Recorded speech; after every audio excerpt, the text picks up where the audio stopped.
The drone soared over the Scottish Highlands like a hawk tracing old bloodlines. Beneath the grey sky, perched atop a lonely cliff, stood the Castle Blackmere, a restored 14th century fortress, now dressed in fresh marble, imported vines, and glass panels that shimmered like wealth made visible.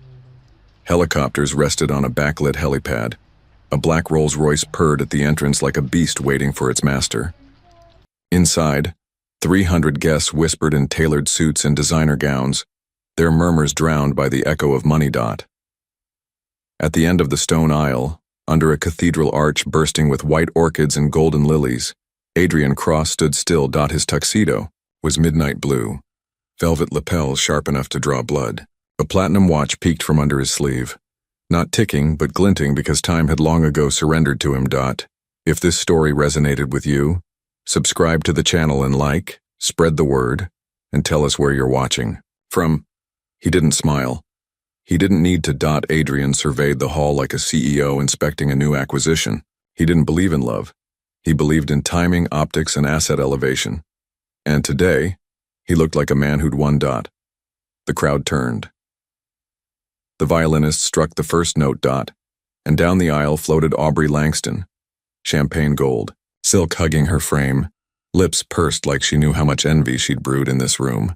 Her veil shimmered with delicate crystals. Her heels clicked like clockwork through the silence. Adrian's eyes met hers. They weren't warm. They were approving, like a man nodding at his final choice. Behind him, 4 massive LED panels looped, a carefully curated montage. Adrian's charitable ventures, luxury real estate achievements, a few selected photos with world leaders, and finally, a shot of him and Aubrey smiling at a private beach in the Maldives. Carefully cropped to erase a face. The priest cleared his throat. Adrian reached into his breast pocket and pulled out a small black notebook.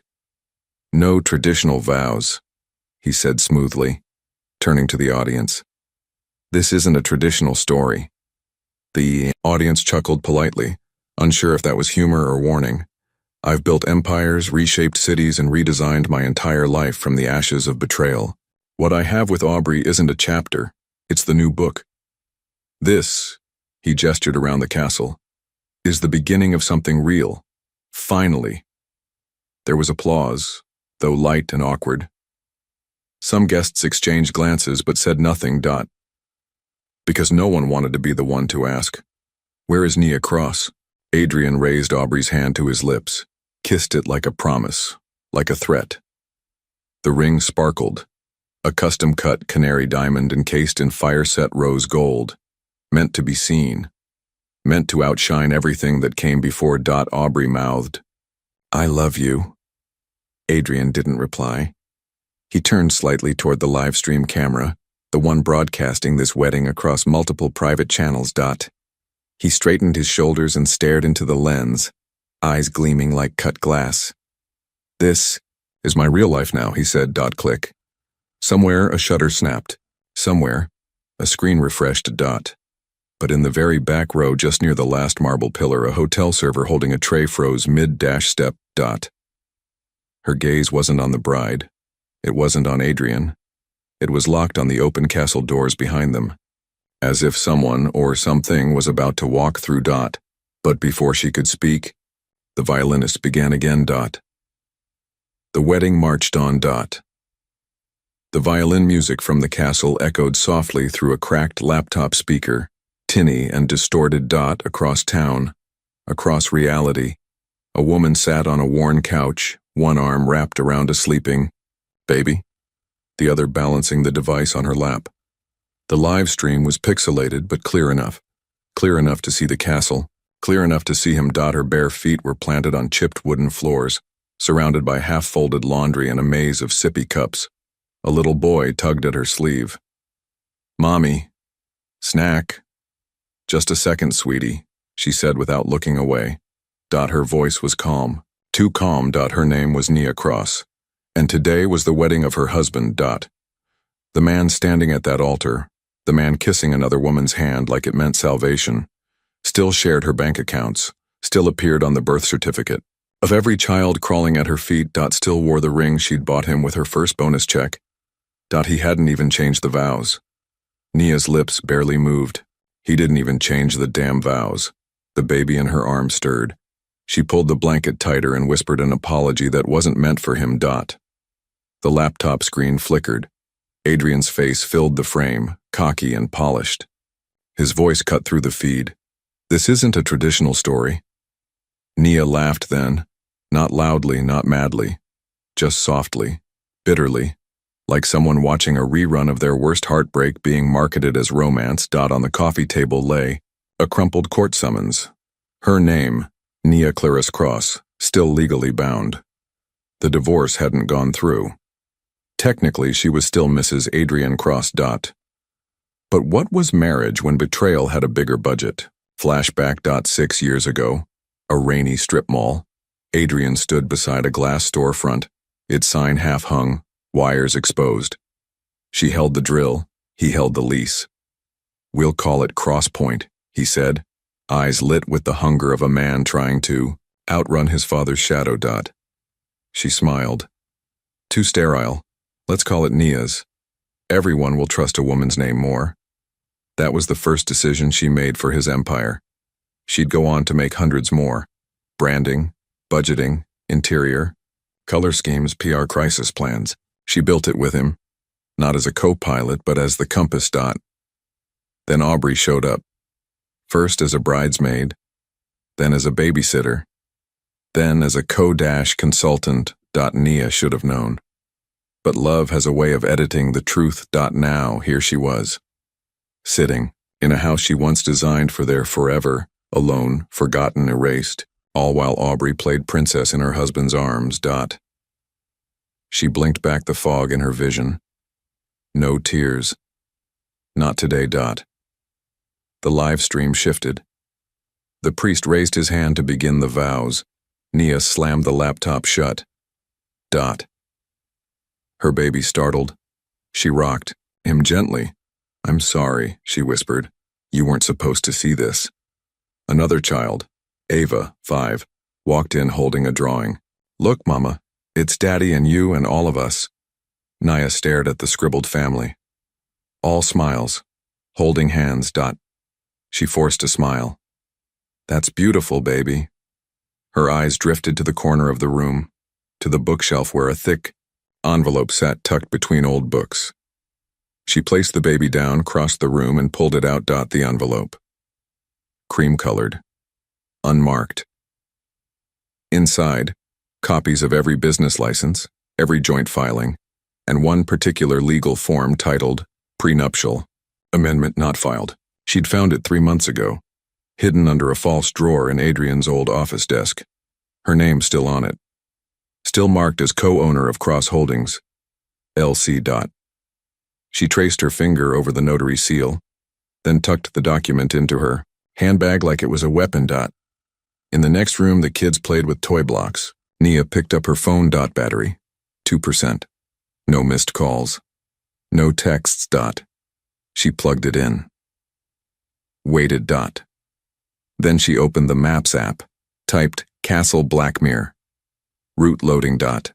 She grabbed the diaper bag, changed her shirt, slid on cracked sandals. She didn't brush her hair. She didn't need to. She looked once more at the children, her children, then stepped outside into the afternoon sun. The door clicked shut behind her. And just like that, the real guest of the wedding was on her way. The van door groaned open like an old wound. Nia stood for a moment, staring into the cluttered back seat, where cereal crumbs mingled with broken crayons and the scent of warm milk lingered in the upholstery. 4 car seats all in a row, a quiet army of proof that her life had happened, that it mattered. She buckled in Ava first, brushing her curls aside. The little girl hummed as she clutched her stuffed llama. Then Malik, who kicked off his shoes the moment he sat. Then twins Ezra and Noah, still fussing for missed naps. Last came baby Micah, drowsy, with a faint line of drool on his cheek. As Nia leaned to secure the latch, her fingers brushed something beneath the seat. Cardboard. Firm. Familiar. Her heart dropped. She pulled it out slowly. The cream envelope.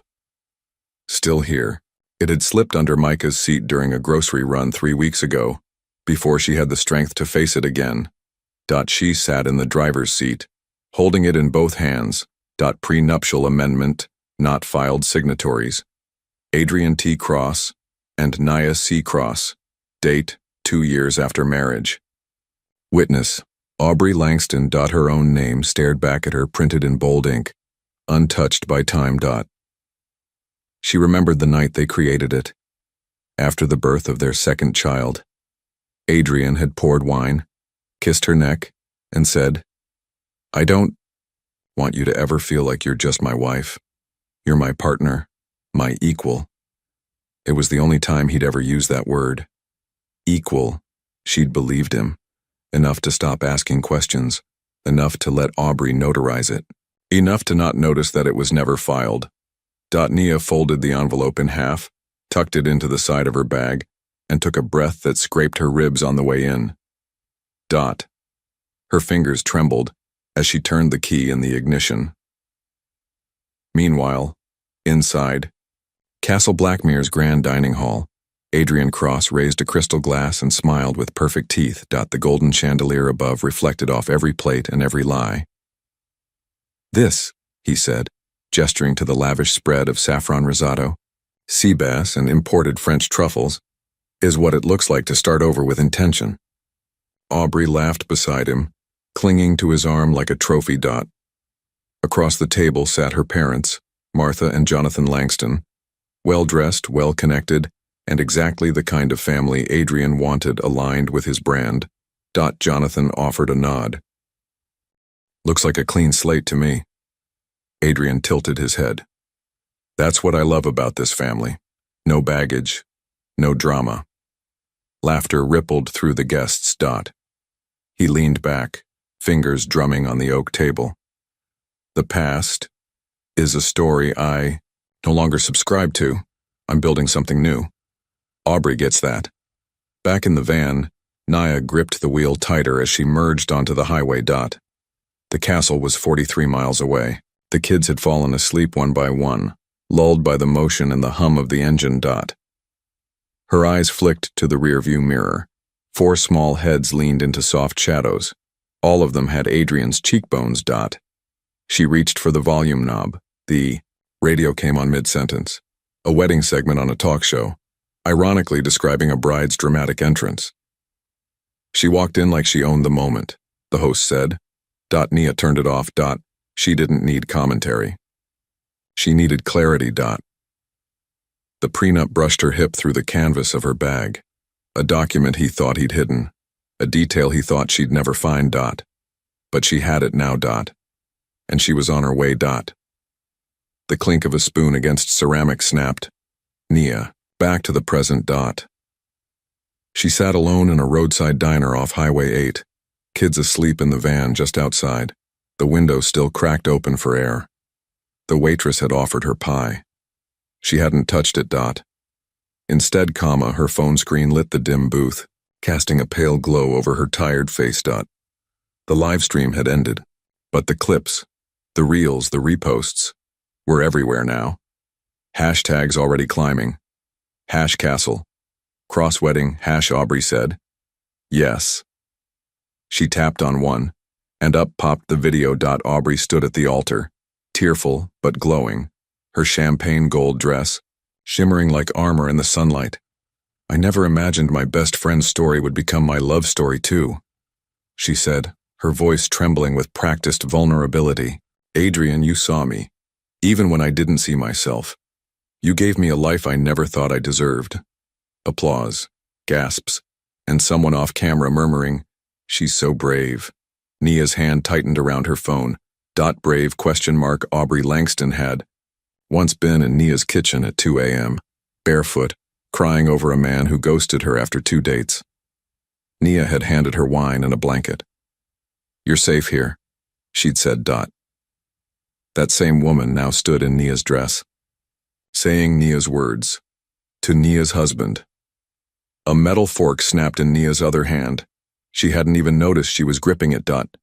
She turned her face away from the phone. Out the window, rain began to tap against the glass. A quiet, rhythmic warning. 3 years ago. Nia walked into the nursery with 2 mugs of tea. She stopped cold. Aubrey was in the rocking chair.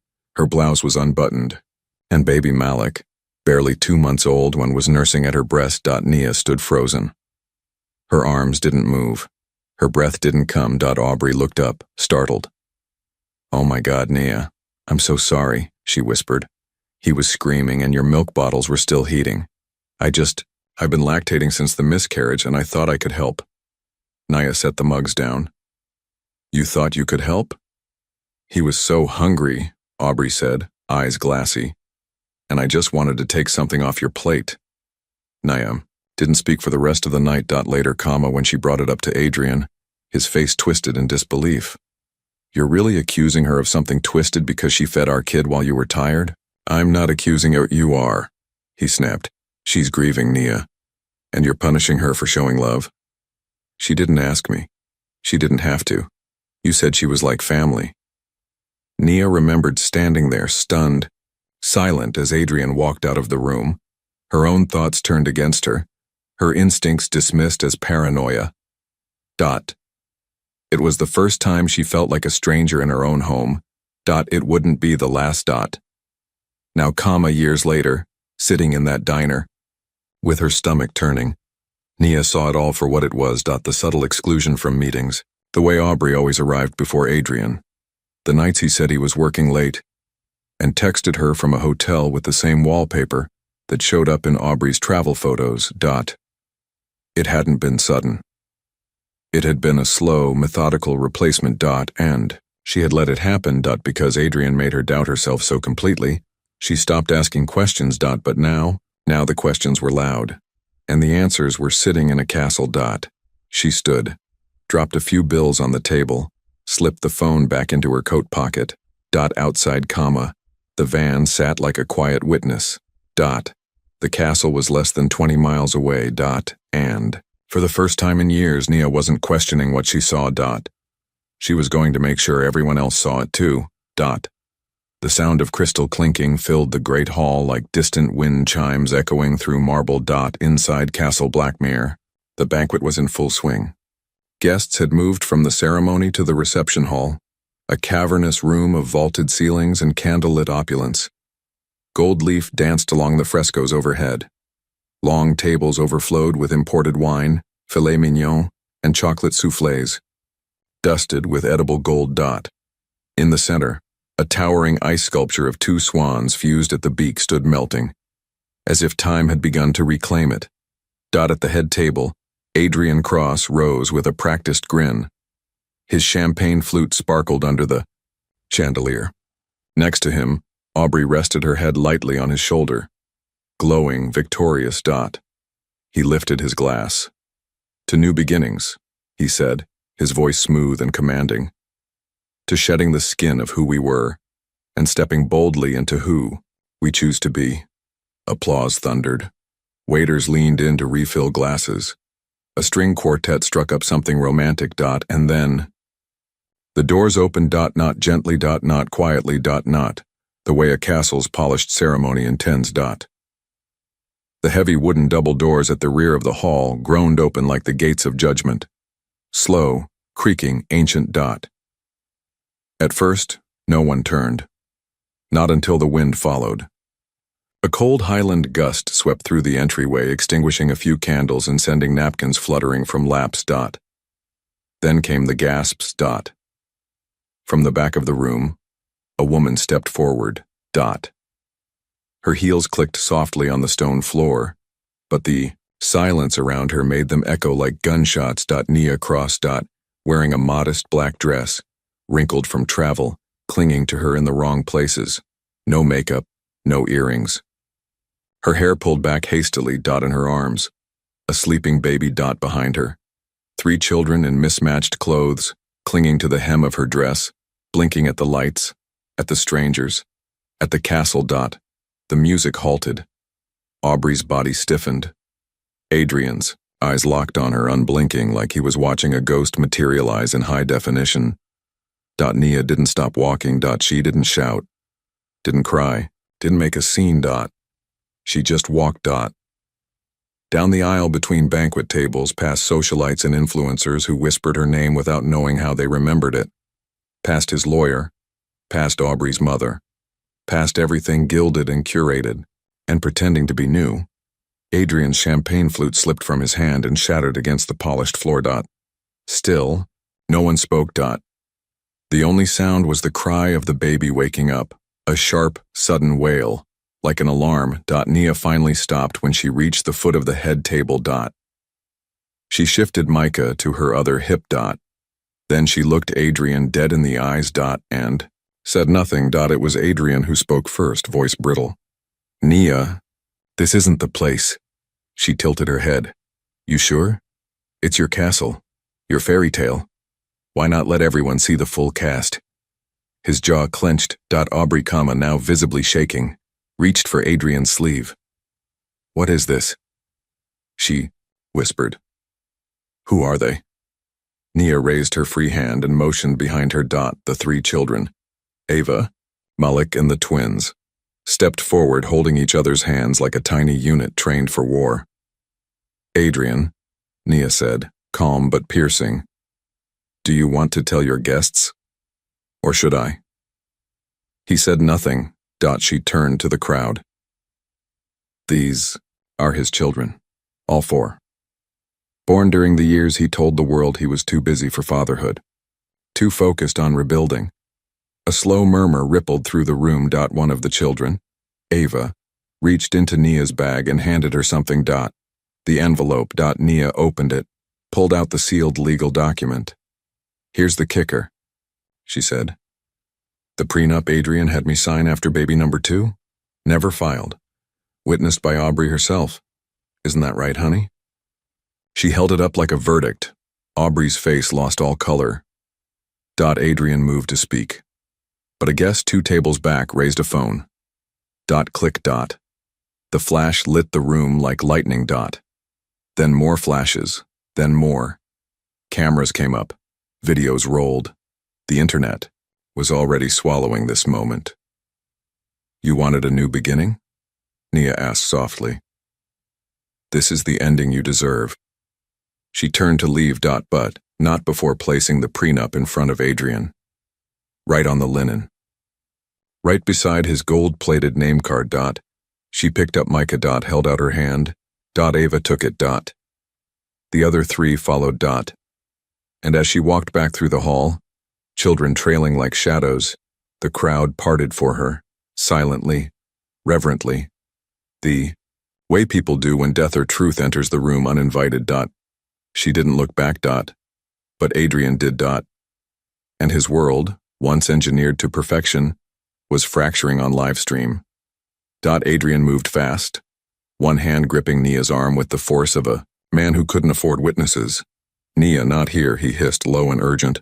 Let's talk outside, please. His palm tightened just enough to let her know this was still about control. She didn't flinch, didn't blink, didn't budge. Instead, she turned slightly, angled her body so the baby on her hip faced away from him, and with her free hand, she reached into her canvas bag. 4 thick manila envelopes emerged. Unmarked, untouched, unmistakable. She dropped them on the banquet table one by one with deliberate care, like cards in a poker game where everyone finally realized they were bluffing.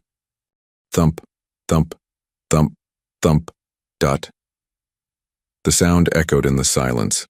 For Ava, for Malik, for Ezra and Noah, she said clearly, lifting her voice just enough so the room could hear. Each name was a stone. Each envelope a tombstone on the grave of Adrian's. Charade. He glanced at them, then at her, then at the crowd. His jaw tightened. What is this? You know what it is, she replied, ice in her tone. Aubrey, now visibly unraveling, stood up. Wait. Paternity tests? What the hell is she saying? Nia didn't turn toward her. Her gaze stayed locked on Adrian. You never denied them. In private. Not once, so go ahead. Deny them now.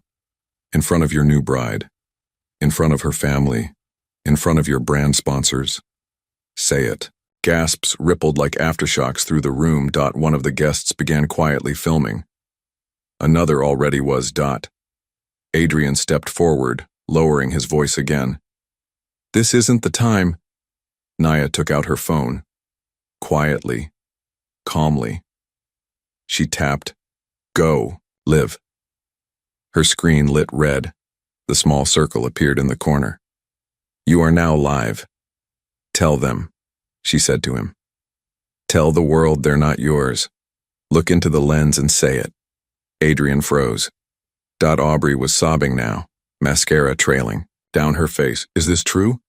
Adrian, tell me it's not true. Please. He didn't answer. He couldn't.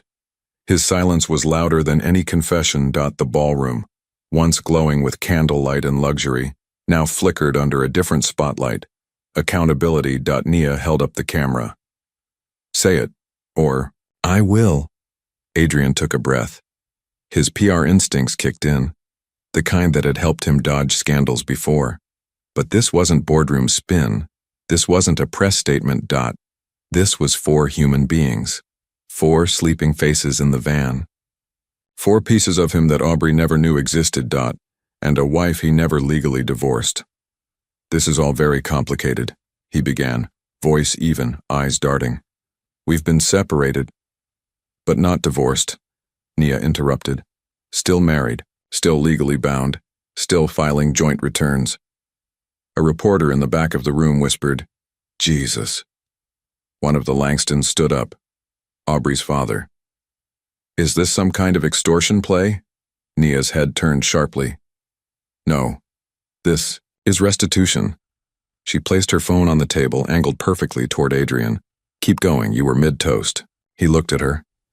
Desperation flickering behind his teeth-gritted smile. I will destroy you, he whispered under his breath, so quiet only she could hear. She smiled back. You already tried. And then, calmly, she reached into her pocket. Again. Out came a smaller envelope, this one marked with a lawyer's insignia. She placed it beside the others. This one's not a DNA test. It's a letter of intent. You've been served. Aubrey collapsed into her chair. Someone offered her water. No one noticed Nia shut off the live stream after exactly 2 minutes and 31 seconds. Just long enough to go viral. Just long enough to end him. A voice crackled over the castle's intercom. A staff member, confused. There's a news van pulling up outside. Should we stop them? Adrian looked like a man waking up in a nightmare with no doors. Nia simply bent down, kissed baby Micah's head and turned to walk away. Again.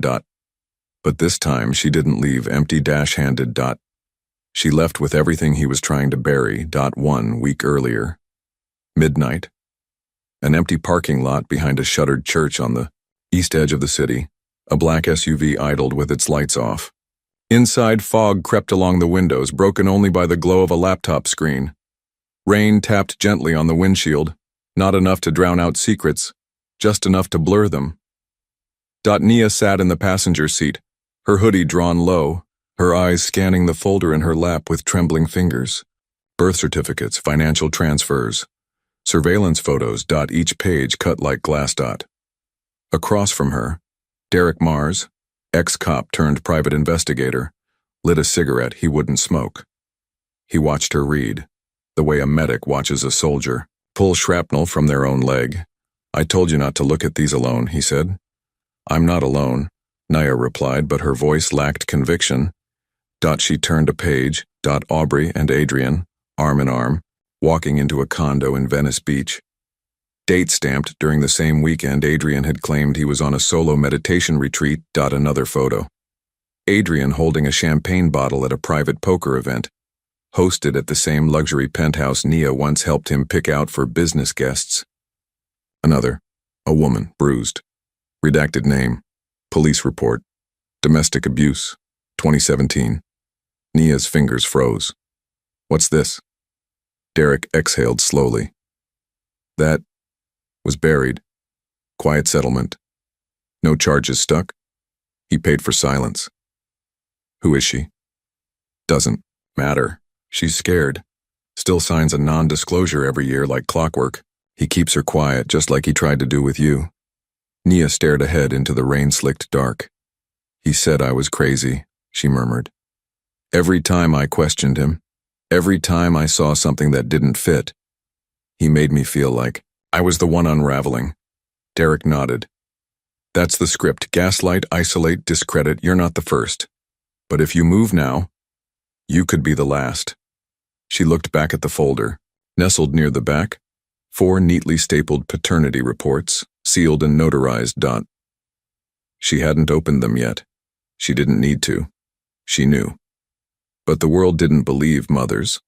Only proof. Derek leaned closer. He's buying silence again. That's what this wedding is. Not just about love, it's his reset button. New bride, new family, new image, no baggage. Nia clenched her jaw. He doesn't get to erase me. Or them. She reached into her tote bag and pulled out a second folder. Thinner. Sleeker. Derek raised an eyebrow. She handed it to him. Inside, names, resumes, photos. One of the caterers is a freelance journalist, former investigative reporter. I slipped her a copy of the prenup and some photos. She'll be working the cake station. If I give her the nod, she'll go live. Derek chuckled, impressed. You're not playing checkers, huh? No, Nia said. I'm done playing anything. He turned serious again. You sure you want to do this there? In front of everyone? She nodded. That castle? That's where he started pretending. I never existed, so I'll remind him. In front of the people he pretends do matter. He studied her face, not just tired but transformed. No longer just a woman scorned, a woman sharpened. You're not what I expected, he said. I used to be, she replied. That's the problem. She tucked the documents into her bag, zipped it shut and stepped out into the misty dark. Back in the present. The castle ballroom buzzed like a hive just disturbed. Somewhere in the crowd. A young woman in a chef's uniform slipped out the back door, phone in hand, already uploading. And up on the balcony above the banquet hall, Derek Mars leaned casually against a stone column, sipping a glass of wine he hadn't paid for. He watched Adrian from afar. And smiled.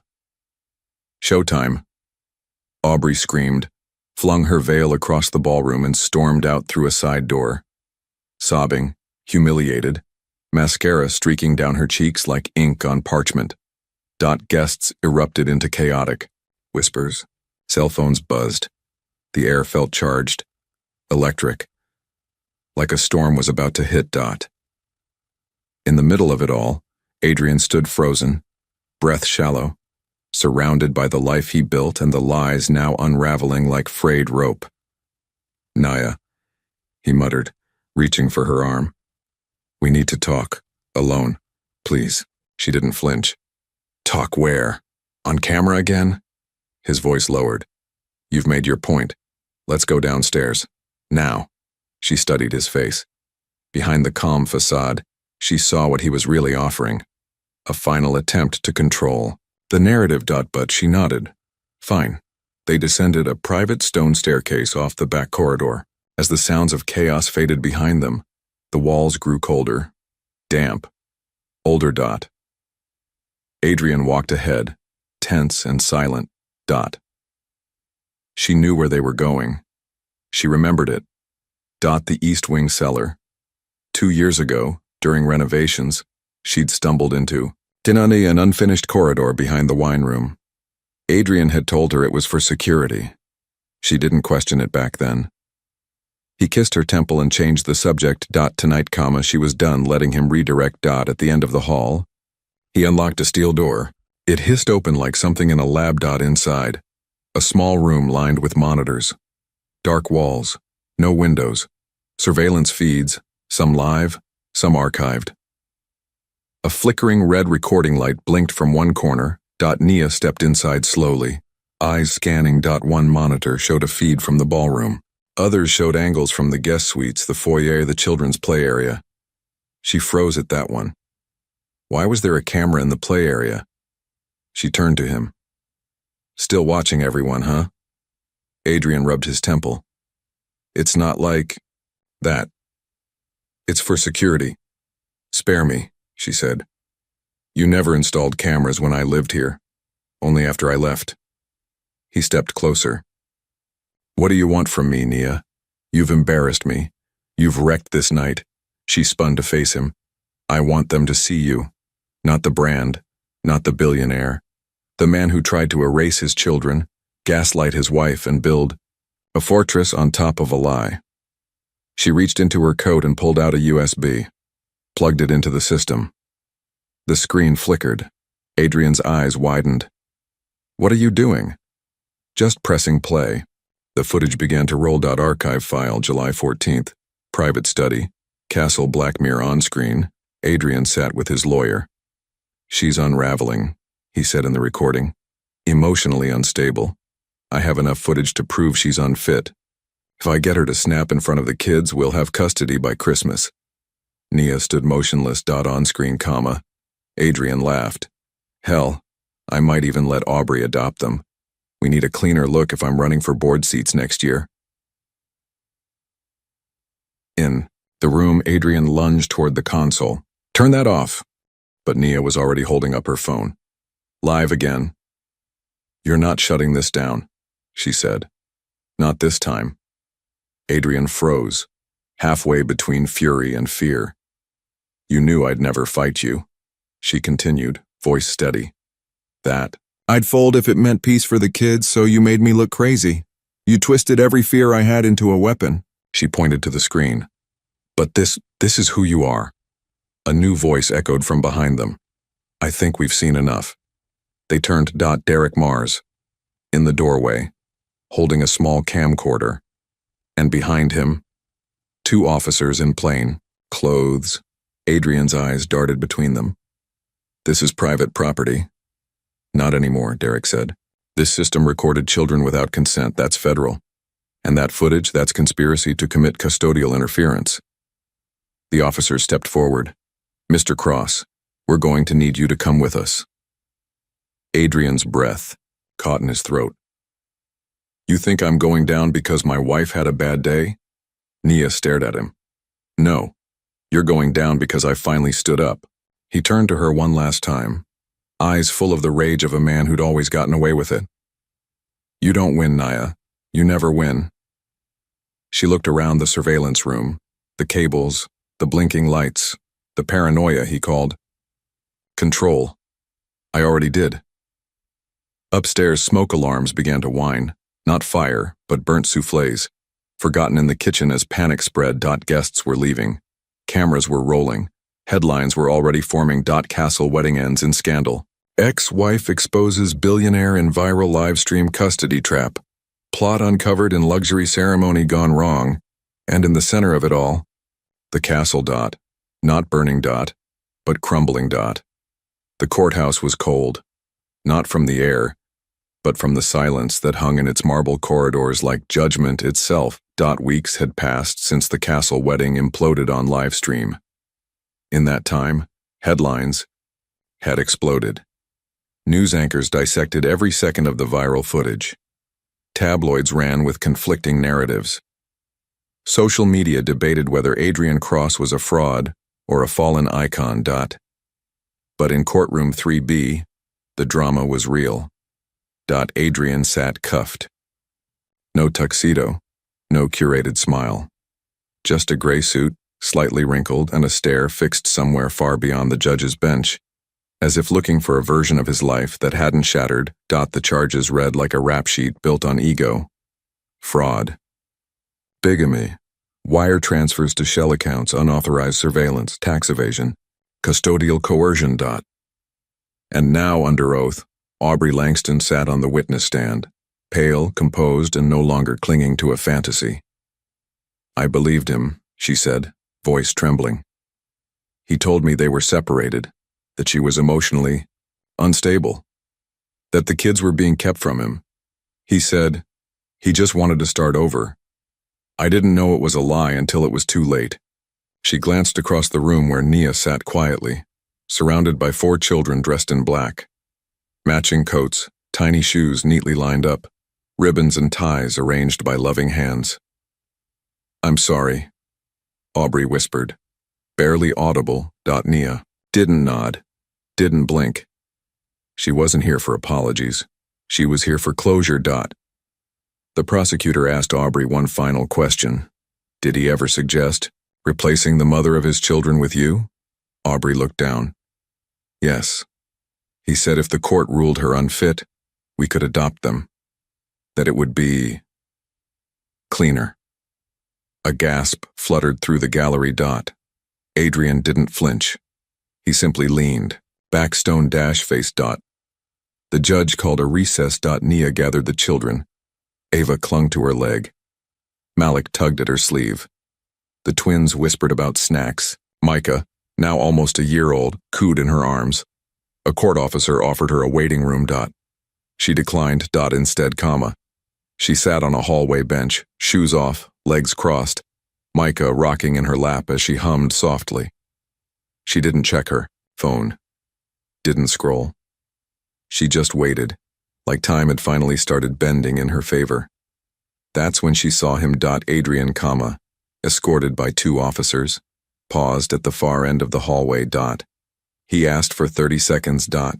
Surprisingly, they gave it. Nia didn't stand when he approached. She just looked up at the man who once built kingdoms on her back. Now stripped of influence, now just a man with shackles and shadows under his eyes. "You ruined me," he said, voice hollow. She looked at him like he was a stranger she'd read about in a cautionary tale. "No," she said quietly. "You did." He opened his mouth, but no words came. Just silence.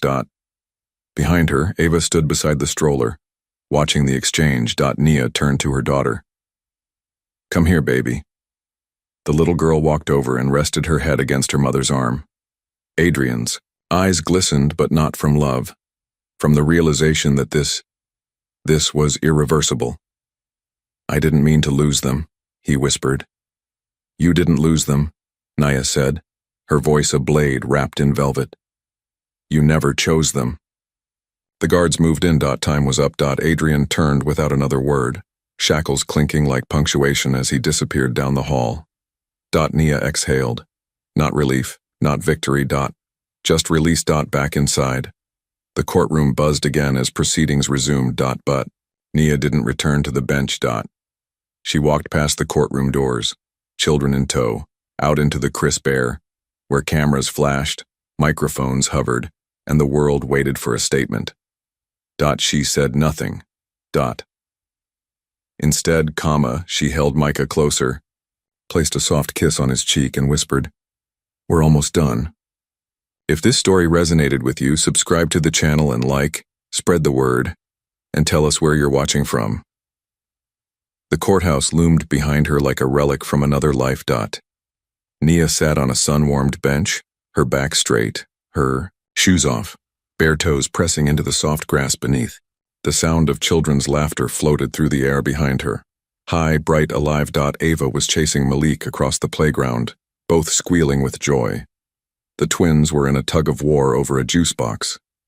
Micah sat quietly in his stroller, eyes fluttering as sleep tugged at him. For once, the weight was gone. Not from her arms, but from her spirit.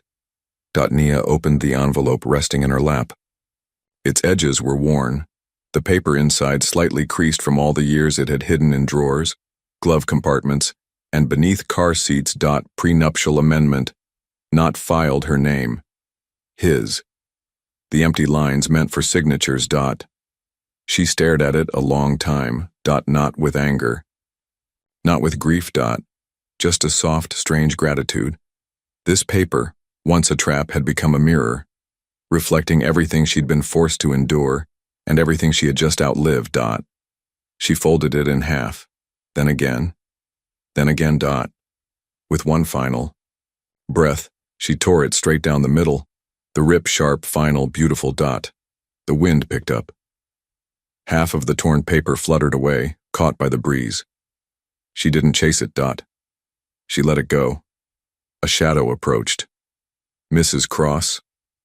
A soft voice asked. She turned, A young social worker stood nearby, holding a clipboard, cheeks flushed from chasing children all morning. "I'm so sorry to interrupt," she said gently. "We're just finishing the custody documentation. I just need one more thing." Nia raised an eyebrow. "Your legal name," the woman said. "For the file. What name should we use moving forward?" Nia looked back down at the torn prenup in her lap, then up at her children, still laughing, still spinning in sunlight, untouched by the courtroom that nearly decided their fate. She smiled. A soft, unshakable smile. Nia Cross no longer exists. The social worker blinked. Sorry?" Nia stood. "I'll be filing the new paperwork this week," she said. "Birth certificate amendments, I've already spoken to the attorney. New last names for all of us, fresh start." She turned toward the playground. "My name is Nia Clarice Grant. It was my mother's name, and now it's mine again." The social worker nodded, gently scribbling on the form. Nia walked barefoot through the grass toward her children. Ava saw her coming and raced forward, arms outstretched.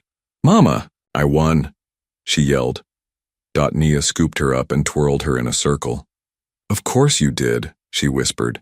"You're mine." The others joined in, circling her, clinging to her legs, giggling with innocent chaos. She crouched and pulled them, all in, wrapping them in the only thing that had never lied, never left, never broken. Her love. No diamond ring could match it. No castle could hold it. She kissed each forehead and whispered to the sky, not as a prayer but as a declaration. "We're not survivors. We're builders now." Behind her, the courthouse doors closed with a muffled click. Behind her, Adrian's legacy withered into memory. Ahead, nothing but space. Blank pages. Clean air. And so she walked forward, barefoot, children in hand, into a world that had once tried to bury her, but ended up being the place where she was finally reborn.